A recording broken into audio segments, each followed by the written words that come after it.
हम गांव गांव व्यापारियों को शपथ दिलवाएं, व्यापारियों का कितना ही मुनाफा क्यों ना हो, आप विदेशी माल नहीं बेचोगे। नमस्कार, मैं सीए एम जायसवाल। गले में अभी भी खराश है, इसके लिए मैं आपका क्षमा प्रार्थी हूँ। दोस्तों, अपने हालिया गुजरात दौरे पर मोदी जी ने विदेशी वस्तुओं का परित्याग करने का आह्वान किया। यह अभी चंद दिनों पहले की ही बात है। ऐसा ही कुछ आह्वान महात्मा गांधी ने स्वतंत्रता संग्राम के दौरान किया था। उन्होंने लोगों से विदेशी वस्तुओं का परित्याग करने का आह्वान किया ताकि हमारे स्वदेशी उद्योगों, विशेषकर कपड़ा उद्योग को संरक्षण प्राप्त हो सके, उन्हें सस्ते विदेशी वस्तुओं के प्रतिस्पर्धा से संरक्षित किया जा सके। गांधी जी के आह्वान का लोगों पर व्यापक असर हुआ। लोगों ने बहुत बड़ी तादाद में विदेशी वस्तुओं का परित्याग किया। जगह जगह लोगों ने विदेशी कपड़ों की, विदेशी वस्तुओं की होलिका जलाई।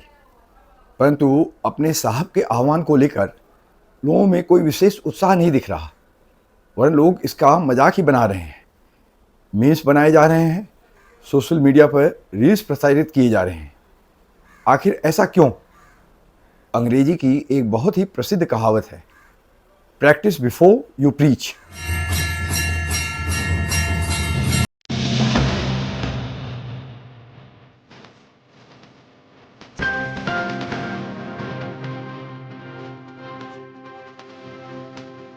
एक तरफ तो आप स्वयं विदेशी कपड़ों, विदेशी कारों, लैपटॉप, टैबलेट्स आदि का इस्तेमाल करते हैं।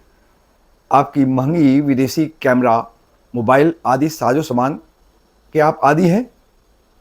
आपकी घड़ी, पेन, चश्मा, गॉगल्स, जूते आदि सभी वस्तुएं महंगी विदेशी ब्रांड के होते हैं। आपके सूट का कपड़ा भी विदेशी ही होता है। कहा जाता है इंग्लैंड के एक मशहूर ब्रांड का होता है, तकरीबन 1 से 1.5 लाख रुपए मीटर का। आपकी कार भी विदेशी और आपका बहुचर्चित प्लेन, आपके मंत्रिमंडल के अधिकांश सदस्य भी अमूमन विदेशी उत्पादों का ही शौक रखते हैं। आपके पार्टी के नेतागण, चाहे वे सांसद हों या विधायक, पार्षद हों या पार्टी से जुड़े नेता, यहाँ तक कि छुटभैया कार्यकर्ता ही क्यों न हो, सभी विदेशी उत्पादों के आकर्षण के मुंह पास में बंधे हैं, मोहग्रस्त हैं। उनमें से अधिकतर के बच्चे तो विदेशों में ही शिक्षा प्राप्त कर रहे हैं। ऐसे में आपके विदेशी वस्तुओं के परित्याग के आह्वान का क्या ही असर होगा? क्या यह उचित नहीं होता कि आपके मंत्री और आपके नेतागण विदेशी वस्तुओं का मुंह त्याग कर समाज में, देश में एक मिसाल पेश करते, संदेश देने का प्रयास करते, गांधी जी की तर्ज पर? स्मरण है ना आपको गांधी जी की आधी धोती, वह भी मोटे खद्दर की, स्वनिर्मित। अब आया समझ में क्यों गांधी जी के एक आह्वान पर लोगों ने विदेशी वस्तुओं की होली जलाई थी इतने व्यापक स्तर पर। मुझे बरबर से हिंदी के एक कहावत का स्मरण हो उठता है, पर उपदेश कुशल बहु तेरे। अगर आप वाकई चाहते हैं कि लोग विदेशी वस्तुओं का परित्याग करें, स्वदेशी को वरीयता दें, तो सर्वप्रथम स्वयं आपको, आपके मंत्रीगण को विदेशी वस्तुओं का परित्याग करना होगा, स्वदेशी अपनाना होगा। और एक बात, $1 मिलियन क्वेश्चन, लोग स्वदेशी अपनाएं तो अपनाएं कैसे? अपने देश में तो बहुतेरे सामानों का उत्पादन ही नहीं होता। होता भी है तो उत्पादन के नाम पर अमूमन विदेशी कलपुर्जों की असेंबली ही की जाती है। कंप्यूटर, लैपटॉप आदि से लेकर मोबाइल और लग्जरी कारें, अच्छे मोटरसाइकिल, स्कूटर्स और यहाँ तक कि स्पोर्ट्स साइकिल्स आदि सारे सामान का तो विदेश से ही आयात करना पड़ता है। बात कड़वी है पर सत्य। बड़े उद्योगपतियों को तवज्जो देने के क्रम में घरेलू उद्योगों का बंटाधार कर दिया गया है। एमएसएमईज का नाम तो बहुत जपा जाता है, आए दिन उसकी चर्चा भी की जाती है, परंतु ज़मीनी हकीकत यह है कि एमएसएमईज की अवस्था वास्तव में बहुत ही खस्ताहाल है। छोटे और मझोले उद्योग, जो कि बड़े उद्योगों के लिए आवश्यक कलपुर्जों की आपूर्ति करते थे, वे भी प्रायः बंद ही हो चले हैं। समाप्त हो गए हैं। छोटे मझोले कारोबारों की अवस्था बहुत ही दयनीय है। ऐसे में हम विदेशी उत्पादों पर ही निर्भर रहने को बाध्य हैं। राष्ट्रीयता तथा स्वदेशी की चर्चा तो कर सकते हैं, पर उस पर अमल नहीं कर सकते। अगर आप वास्तव में स्वदेशी को लेकर गंभीर हैं, तो पहले आप नीतिगत परिवर्तन करें। स्वदेशी उद्योगों, छोटे मझोले उद्योगों, खासकर एमएसएमई सेक्टर के विकास की दिशा में आवश्यक नीतिगत फैसले लें। उन्हें आसान तथा सस्ती दरों पर लोन उपलब्ध कराने का प्रबंध करें। सस्ती बिजली, कच्चा माल तथा उनके उत्पादों को स्टोर करने हेतु वेयर हाउस आदि की सुविधा मुहैया कराएं। ट्रांसपोर्ट के भाड़े को सस्ता करने की व्यवस्था करें। सस्ती इलेक्ट्रिसिटी तथा डीजल उपलब्ध कराने की व्यवस्था करें। जीएसटी के रेट्स को कम करें। जीएसटी के नियमों को सरल बनाएं।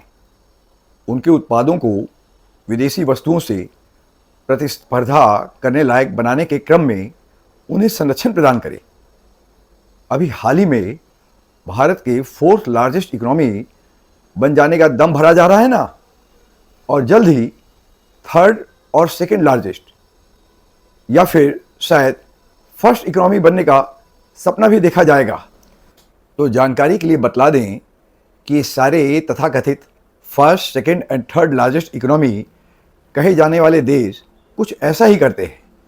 अपने घरेलू उद्योगों को ये सारे सुविधाएं उपलब्ध कराते हैं।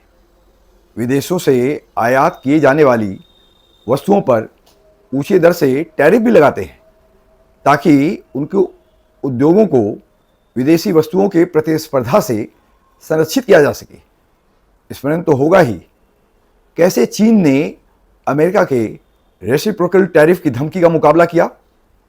कैसे उसने भी अमेरिका को टक्कर देते हुए उसके अमेरिका के उत्पादों के आयात पर रेसिप्रोकल टैरिफ लगा दिया अपने घरेलू उद्योगों को संरक्षण प्रदान करने हेतु।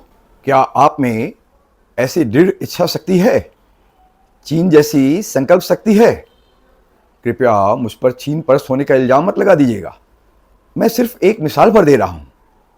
अगर आप वास्तव में चीन जैसा दुस्साहस कर सकते हैं, ऐसा करने को संकल्पबद्ध हैं, तभी आप स्वदेशी का आह्वान कीजिए, वरना आपकी बात को लोग सीरियसली नहीं लेंगे।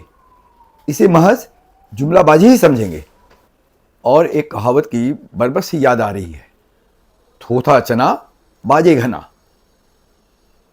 मशहूर अभिनेता स्वर्गीय राजकुमार जी का भी एक डायलॉग स्वतः स्मरण आ जाता है, जिनके अपने घर शीशे के होते हैं, वे दूसरों के घरों पर पत्थर नहीं मारते। बचपन में मैंने एक कहानी सुनी थी या पढ़ी थी, कैसे एक साधु महाराज से एक पिता अपने पुत्र को समझाने का आग्रह करता है कि वह उसके पुत्र को समझाएं कि वह नशा करना छोड़ दे। साधु बाबा उसे 1 माह के उपरांत आने को कहते हैं। 1 माह के पश्चात जब वह व्यक्ति अपने पुत्र को साधु के पास लेकर जाता है, तो साधु महाराज उस व्यक्ति के पुत्र से कहते हैं कि वह नशा करना छोड़ दे, क्योंकि नशे से सेहत खराब होती है और सामाजिक तौर पर भी नशे की लत बुरी समझी जाती है। साधु महाराज की बातों का उस व्यक्ति के पुत्र पर आश्चर्यजनक रूप से असर होता है और उसने आजीवन नशे से तौबा कर लेने की सौगंध खा ली। उस पर उस व्यक्ति ने साधु महाराज से शिकायत भरे लहजे में कहा कि महाराज, जब आपको इतनी सी बात ही कहनी थी तो आप यह बात 1 माह पूर्व ही कह सकते थे, क्यों बेकार में दौड़ा दिए। साधु महाराज ने उसे शांत करते हुए कहा कि उस वक्त मैं स्वयं चीलम पीने का आदी था, तो ऐसे में मैं उसे नशा त्यागने के लिए कैसे कह सकता था। इस 1 माह के दौरान मैंने स्वयं चीलम का परित्याग करने का अभ्यास किया और स्वयं चीलम त्यागने में सफल होने पर ही मैंने तुम्हारे पुत्र को नशे का परित्याग करने की नसीहत दी। तभी मेरी नसीहत का उस पर असर हो सका। मुंशी प्रेमचंद के ईदगाह का हामिद याद है आपको? हामिद ने अपना खुद का पैसा बचाकर बाजार से अपनी दादी के लिए चिमटा ले आया। उसने किसी और से मदद की गुजारिश नहीं की। कवि गुरु रविंद्रनाथ के काबुलीवाला शीर्षक कहानी में भी नायिका ने अपनी शादी के लिए पैसे से काबुलीवाला के वतन वापसी का प्रबंध किया। काबुलीवाला की मदद के लिए उसने किसी और से गुहार नहीं की, बल्कि उसने स्वयं ही अपनी इच्छा का गला घोट दिया, सर्वोच्च त्याग दिया। रामानुज, राम के अनुज, राम भक्त भरत जी भी श्री राम के चरण पादुका के प्रति समर्पित होकर राम राज्य की परिकल्पना को सफलतापूर्वक साकार करने में तभी समर्थ हो सके जबकि उन्होंने स्वयं राजमहल का परित्याग कर मात्र एक कुटिया में निवास करते हुए राज्य का संचालन किया। भगवान बुद्ध के उपदेश आज भी प्रभावशाली और प्रासंगिक है, आज भी लोकप्रिय हैं, क्योंकि उन्होंने भी राष्ट्रीय सुखों का परित्याग कर लोक कल्याण हेतु अपना जीवन समर्पित कर दिया। ये सारी कहानियां हमारे स्कूल के दिनों की हैं, वरन स्कूल के पाठ्यक्रम में ही शामिल थी। अनायास ही याद हो आई तो जिक्र कर दिया। मैं अपने स्कूल के शिक्षकों को स्मरण करते हुए उनका आभार प्रकट करता हूँ। उस वक्त के शिक्षा पद्धति, शिक्षा प्रणाली और उसके विषय सूची का भी वंदन करता हूँ कि मुझे ऐसी जीवन प्रयोगी और प्रभावशाली शिक्षा हासिल करने का सौभाग्य प्राप्त हो सका, जिस पर अमल करने में हम समर्थ हो सके, सक्षम हो सके। जिन लोगों ने उस वक्त के स्कूलों में शिक्षा हासिल की होगी वे तो इससे अवगत ही होंगे, उन्हें भी ये सारी बातें स्मरण ही होंगी। जिन्होंने भी ऐसी तालीम हासिल की होगी, जिसे भी ऐसी शिक्षा हासिल करने का सौभाग्य प्राप्त हुआ होगा, उसकी कार्यशैली विलक्षण ही होगी। उसकी कथनी और करनी में किसी भी प्रकार की विसंगति परिलक्षित होती हुई नहीं दिखेगी। मेरा मकसद किसी की भी शिक्षा को लेकर कोई संशय व्यक्त करने का नहीं है, न ही मैं किसी के स्कूली या कॉलेज की शिक्षा को लेकर कोई सवाल कर रहा हूँ। मेरा ऐसा कोई इरादा नहीं, कतई नहीं। मैं तो बस अपने समय के शिक्षा व्यवस्था की गुणवत्ता को परिभाषित करने का प्रयास कर रहा हूँ, उसकी सार्थकता की परिचर्चा कर रहा हूँ। जहाँ यह सिखलाया जाता था कि दूसरों को उपदेश देने के पूर्व आप स्वयं को बदलिए, अन्यथा आपके सारे उपदेश एक पाखंड मात्र ही बनकर रह जाएंगे। अंग्रेजी की एक मशहूर कहावत है, charity begins at home. Come on man, this is high time, you better lead by examples. चलिए, पहले आप स्वयं विदेशी वस्तुओं के मोह का परित्याग करें। अपने मंत्रियों से कहें कि वे अपने बच्चों को विदेशी स्कूलों कॉलेजों से निकालकर देसी स्कूलों कॉलेजों में दाखिला दिलवाएं। सरकारी स्कूलों में विदेश में इलाज नहीं कराकर स्वदेश के अस्पतालों में इलाज कराएं। सरकारी अस्पताल में विदेश भ्रमण नहीं कर गांव-गांव जाएं, वहां पर लोगों का हाल चाल पूछें, उनकी समस्याओं का संज्ञान लें। अपने कबर्ड से सारी विदेशी साजो सामान को रुखसत कर विदेशी वस्तुओं का परित्याग कर स्वदेशी अपनाएं। तभी दूसरों को विदेशी वस्तुओं को त्यागने और स्वदेशी अपनाने की नसीहत दे। तभी आपकी नसीहत प्रभावकारी सिद्ध होगी और लोग उस पर अमल भी करेंगे। Please don't mind, please do like, share and subscribe my video. अगर आप चाहते हैं कि हमारे वीडियोज़ आपको रेगुलर प्राप्त होते रहें तो चैनल को सब्सक्राइब करें, मात्र एक बार। अगर चैनल को पहले से सब्सक्राइब कर रखा है तो इसे फिर से सब्सक्राइब करने का प्रयास न करें, वरना यह अनसब्सक्राइब हो जाएगा। अगर आपको मेरा काम पसंद आया हो तो कृपया वीडियो को अधिक से अधिक संख्या में शेयर करने का कष्ट करें तथा कमेंट बॉक्स में भी अपनी राय जाहिर कर हमारा मार्गदर्शन करें। धन्यवाद।